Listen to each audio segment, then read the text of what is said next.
Have you ever heard about learning pyramid? I'm pretty sure a lot of people wouldn't have heard about it. In fact, when I learned about it, it was quite new to me. But the results of the learning pyramid were quite fascinating. Again, there are some theories which do not completely support the argument of learning pyramid, but in majority of the cases, learning pyramid is something which holds true. So without any further ado, let's get into the topic of what exactly do we mean by a learning pyramid. And this can completely change the way you learn certain things. And that's the whole reason why we want to bring it up to you.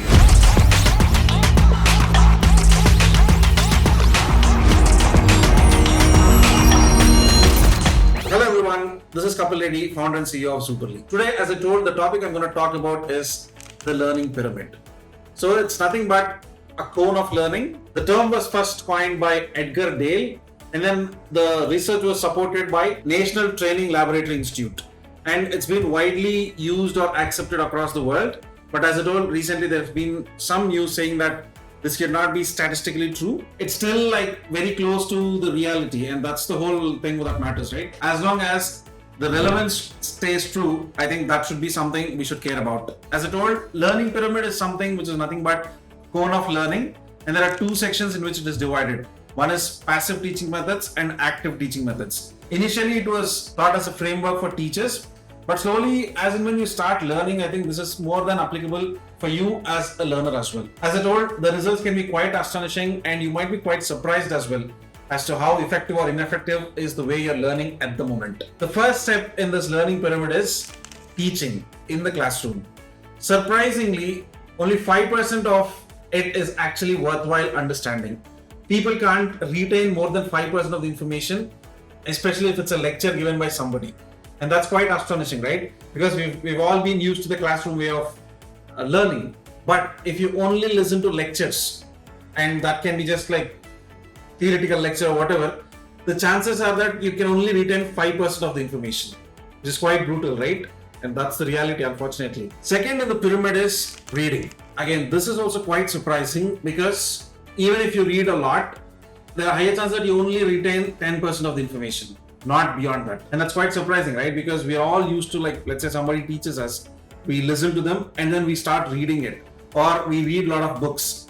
But the fact is, only 10% of it is something you can retain.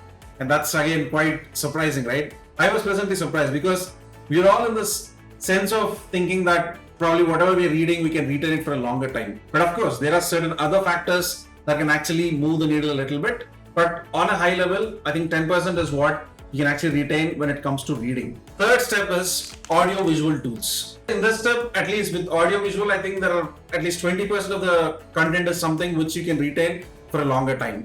The reason is, let's say we're all visual people, right? Like we kind of have some references built in our mind. Like you went to a particular place, you have a particular picture of that reference. You just hear a lot. And that's one more reason why like audio can be quite effective as well. Having said that, most of us have the habit of listening to podcasts on the go, or let's say while doing some of your house chores, you just keep listening on a podcast or YouTube video or whatever it can be.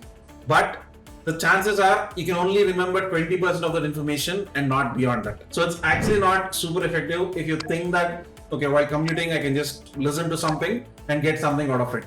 Maybe bits and pieces, but it's not very effective. So that's something you got to think about when you pick up your next podcast. The fourth step is demonstration. The good news is at least 30% of information is something you can retain when somebody demonstrates to you something. For example, imagine you just got a new television or you got a new microwave. And if somebody demonstrates to you, there are higher chances that you can retain 30% of the information or maybe more than that. Because you're able to see something in action, right? So until then, maybe you've just heard about it, like let's say television, something you've heard about it. But now you're seeing it live in action. Definitely the visual perception can be quite strong. And there are higher chances that you can retain more information. And again, as I told, in some cases, the percentage can be even bigger. It all depends on multiple factors. As I told, the amount of concentration you're giving in, and what about the pre-knowledge which you actually knew about that particular topic. So all these things will also come in place. But on a high level, as I told, 30% is something you can retain when it comes to demonstration. The fifth step is classroom discussions. Yes, I think we've all been there, right? Right from our childhood, be it in school, college, or even for your job interviews, we're all told that you need to have group discussions. You should be good at discussing with other people. So we're all social people, right? So we're all humans, and humans are like probably to some extent social animals. And the biggest difference between animals and us is we can speak. And there is a reason we can speak, right? It's just to communicate.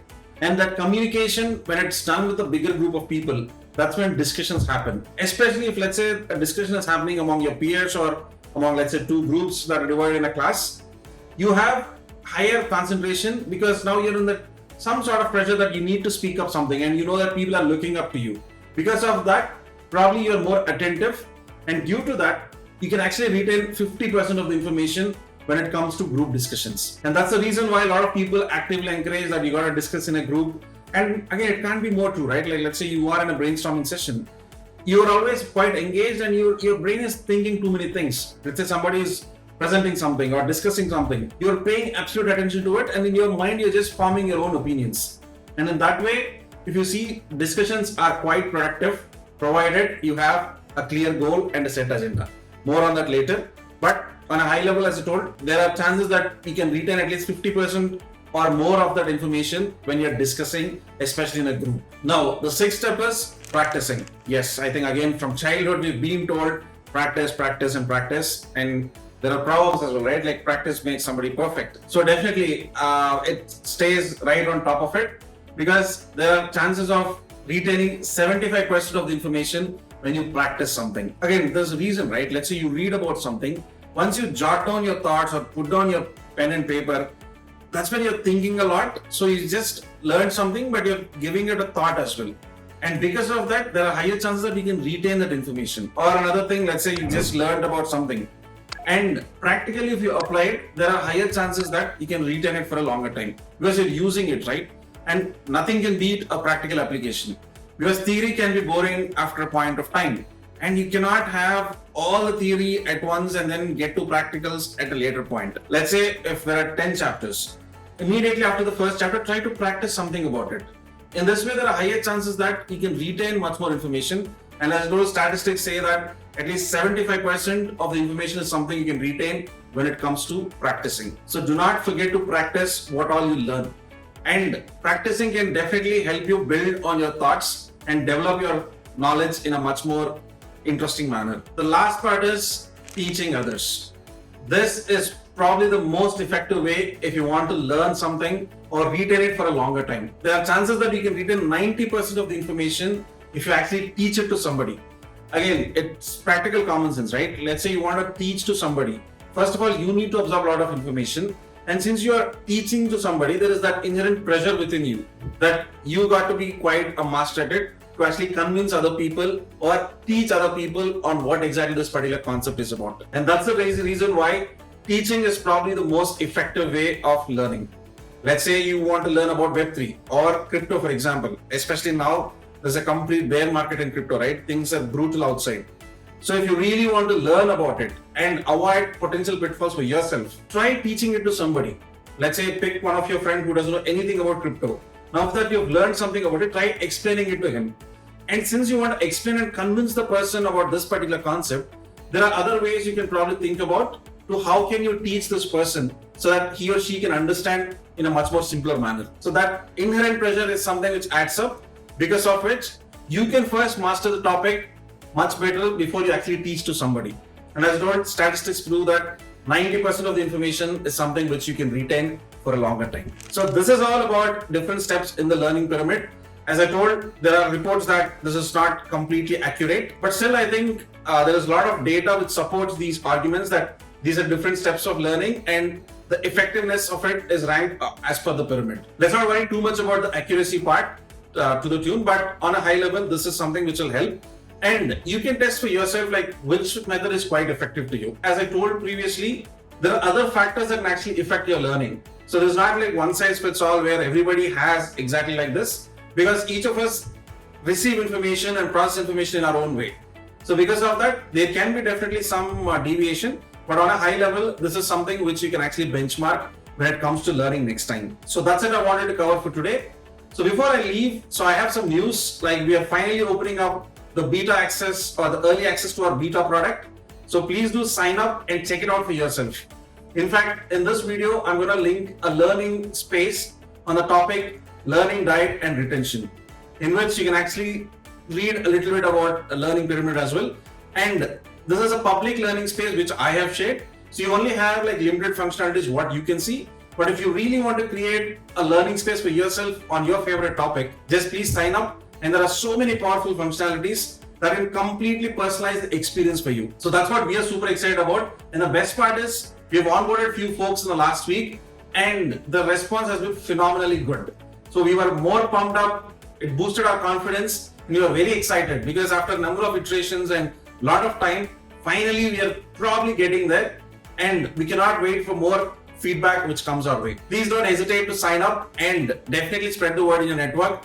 Trust me, right now the way we are learning is completely broken and we need to fix it. Zoopal is definitely trying to do it. So be part of this and help us spread the word, and you will definitely get compliments from your friend for introducing them to Zoopal. So that's it for this week. Have a great weekend ahead and a great week ahead. We have a lot of exciting updates. As I told, from here on, I think I'll share a lot of updates about the product on our Zoopal YouTube channel. So do not forget to subscribe, like and share this video and spread this video in your network as well. As I told, we want to cover those topics in learning which are not widely popular, but once you get a hang of it, can be super efficient because it can help you become a productive learner. And that is something we all require in this age of information overload. So please go ahead and do it. I'll see you next time. Signing off. Thank you so much. Bye-bye.